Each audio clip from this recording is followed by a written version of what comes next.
जिसे एकादशी रहनी हो और एकादशी का फल प्राप्त करना हो, उसको ये नियम पालन करना चाहिए। अथते नियमान वच्मि व्रते ह्रस्मिन् दिनत्रये, उसको 3 दिन, एक तो दशमी और एक द्वादशी और फिर बीच में एकादशी, उसको 3 दिन संयम में रहना होता है, तब बीच की एकादशी का उसे फल प्राप्त होता है।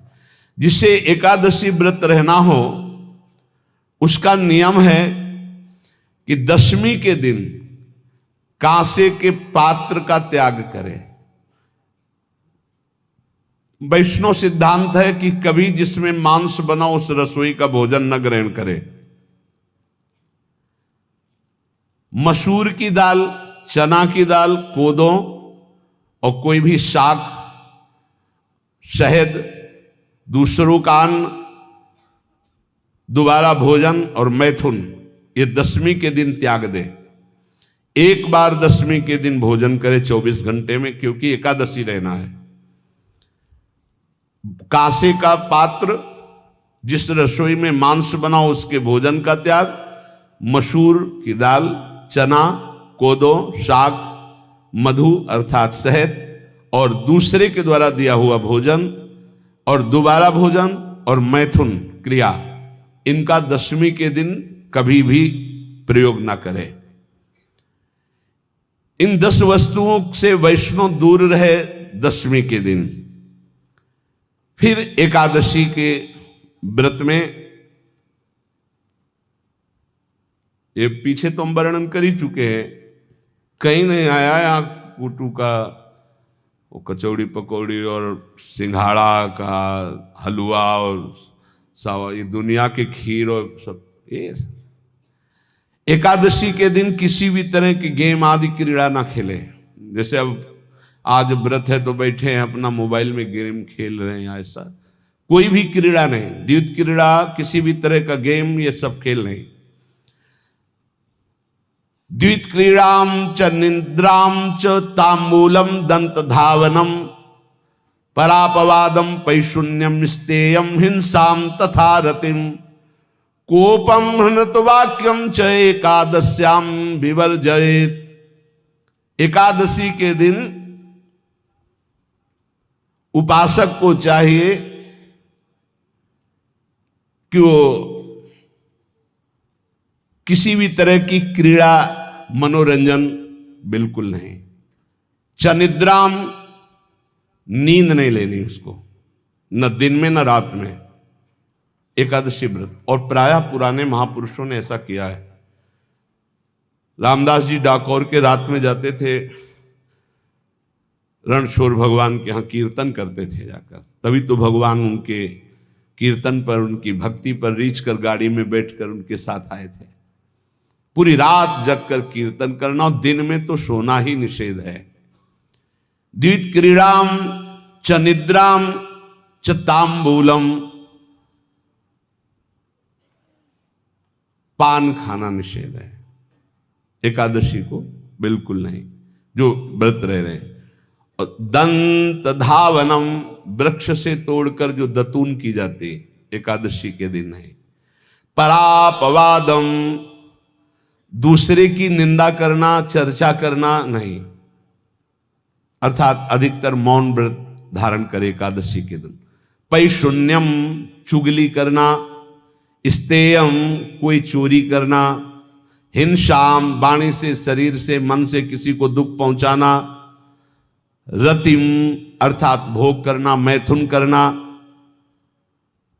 कोपम, किसी के ऊपर गुस्सा करना। अनत वाक्यम, झूठ बोलना। एकादश्याम विवर्जयेत, एकादशी के दिन ये नहीं करना चाहिए। एकादशी को एक बार कुछ फलाहार शुद्ध, अगर आपके पास कोई व्यवस्था नहीं तो थोड़ा दूध है, जल है, ऐसे आप लेकर, या थोड़ा सा फल ले लिया, थोड़ा सा फल लेकर के प्राण पोषण, एक दिन में मर नहीं जाओगे। कितने तो निर्जला एकादशी रहते हैं, हर एकादशी निर्जला। पूज्य श्री मथुरा दास जी निर्जला ही रहते थे हर एकादशी। चलो भैया, आपकी सामर्थ्य नहीं तो जल 2-4 बार ले लो, एक बार थोड़ा सा दूध और फल ले लो, चल जाएगा काम, प्राणों का पोषण हो जाएगा। ये आचरण न करे और एक बार कुछ आहार ले ले, वो भी शुद्ध भगवद अर्पित प्रसाद। फिर द्वादशी को काश्यम मांसम सुराम छौद्रम तैलम वितथ भाषणम व्यायामम च प्रवासम च पुनर्भोजन मैथुने अस्पृश्य स्पर्श मासूरे द्वादश्याम द्वादश त्यजेत। काश के पात्र में द्वादशी को भी भोजन न पावे, जिस रसोई में मांस बनाओ उसमें आहार न ले, किसी भी तरह का नशा द्वादशी को न करे, शहद न पाए, तेल के बने पदार्थ न पाए, मिथ्या भाषण न करे और बहुत शरीर का व्यायाम न करे, बहुत थकावट वाले कार्य न करे, दोबारा भोजन न करे, एक बार द्वादशी को भी भोजन पवित्र, मैथुन न करे, जिसका स्पर्श नहीं किया जाता ऐसे पदार्थों का स्पर्श न करे, और मसूर की दाल न खाए। द्वादशी को जो इन नियमों का पालन करता है, दशमी द्वादशी ऐसे और एकादशी ऐसे, तब उसे एकादशी व्रत का फल प्राप्त होता है। जो इस पद्धति से एकादशी, ये जो मनमानी है सब नहीं, हर पदार्थ मिल जाएगा आपको फलाहार में, हर पदार्थ हमको बताया गया कि आपको जो चाहो सब पदार्थ फलाहार का।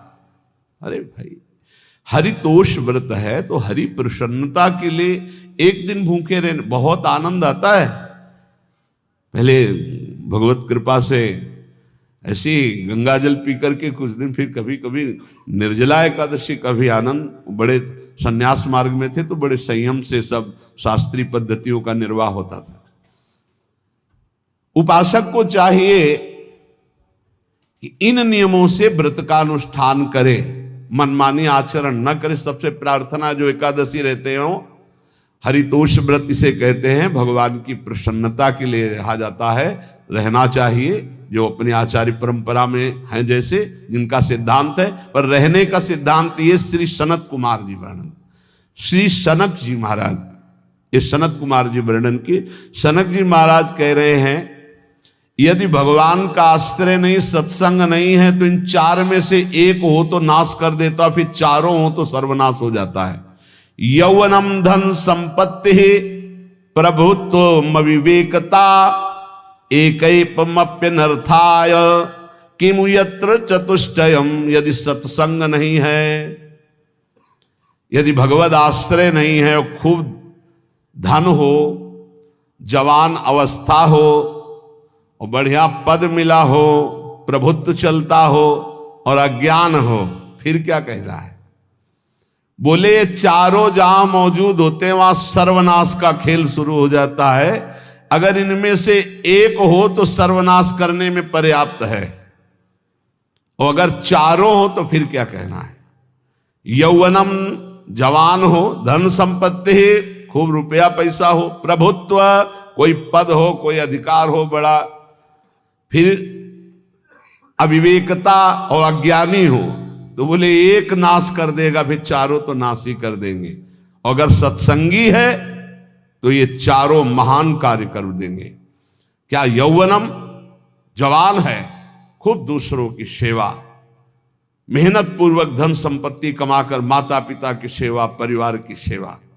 हे ये माता पिता, हमारा वेद कहता है मातृ देवो भव, तैत्तरीयोपनिषद, मातृ देवो भव, पितृ देवो भव, आचार्य देवो भव, अतिथि देवो भव, यान्य नवद्यानि कर्माणि तानि सेवितव्यानि नो इतराणि, यान्यस्माकः सुचरितानि तानि तोयोपास्यानि नो इतराणि, ये के चास्माच्छेयाः सो ब्राह्मणाः तेषां त्वया स्नेन प्रश्वसितव्यम श्रद्धया देयम अश्रद्धया देयम श्रिया देयम ह्रिया देयम भिया देयम संविदा देयम।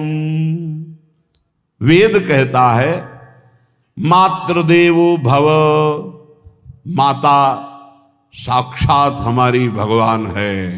देव हरि को कहते हैं, केशव देव जैसे कहा हरि को कहते हैं, गोविंद देव, मातृदेव माता भगवान है। ए धिक्कार है उन पुत्रों को जो अपने माता के द्वारा पोषित किए हुए शरीर से हाथ उठाते हैं अपने माता पिता के ऊपर। नरक में तुम्हारी जो दुर्दशा होगी भोगोगे। एक हमको दिखाया गया दृश्य कि अपनी माता की कोख में लात मारता है, थप्पड़ मारता है, पिता बैठा है उसको लात मारता है, थप्पड़ मारता है, बाल घसीट कर गेट तक माता को ले जाता है। अब इनकी जो दुर्दशा होगी ये बोल नहीं पाएंगे, बता नहीं पाएंगे। ऐसी जगह मारा जाता है कि बस तलकते रहो, कुछ कह नहीं सकते, घोर नरकों की प्राप्ति होती। वेद कहता, तैत्तिरीयोपनिषद, मातृदेवो भव, ध्यान से सुन लो, सत्संग है, ये माता साक्षात भगवान है। अगर तुमने मारा वाह भर करके इसके आंसू गिरे तो आज जितने आंसुओं की बूंद से भूमि के कण भींजेंगे उतने कल्प तक नरक भोगोगे। ध्यान रखना, तुम्हारा कभी यश, कभी कीर्ति, कभी श्री, कभी हिरी, ये कभी तुम्हारे उदय नहीं हो सकती। तुम्हारा सर्वनाश हो जाएगा अगर मां पे हाथ उठाया। पितृदेवो भव, पिता साक्षात भगवान है। देखो भगवान अवतरित हुए तो प्रात काल उठी कै रघुनाथा, मातु पिता गुरु नावहि माथा। आचार्य देवो भव, माता साक्षात भगवान है, पिता साक्षात भगवान है, आचार्य गुरुदेव साक्षात भगवान है। जो अपनी माता को, अपने पिता को दुख देता है, अपने गुरुदेव की अवहेलना करता है, उसका कभी मंगल हो सकता है? वो कभी सुख प्राप्त कर सकता है? वेद कहता है जो निर्दोष कर्म करते हुए धन कमाकर, कैसा कर्म? निर्दोष कर्म करते हुए धन कमाता है और उस धन से अपने बूढ़े माता पिता और गुरुजनों की सेवा करते, ए जीवन धन्य है। धिक्कार है उस पुत्र को, धिक्कार उस जवानी को, धिक्कार है उस धन को, धिक्कार उस बुद्धि को जिसको ये सब प्राप्त होने पर भी अपने बूढ़े माता पिता को दर दर के भटकने के लिए विवश कर देते हैं, जो अपने बूढ़े माता पिता को कष्ट देते हैं। जहां वेद कह रहा है मातृ देवो भव, पितृ देवो भव, आचार्य देवो भव, अतिथि देवो भव, चारे बातें कही। अतिथि देवो भव, अगर बिना परिचय के कोई आ गया, कह रहा भूखा हूं, भोजन पवा दो, भगवान पधारे हैं, हम कह रहे मत अंदर आने दो, गेट के बाहर पवा दो, तुम्हारा संशय पर उसे भूखा मत जाने दो। अतिथि देवो भव।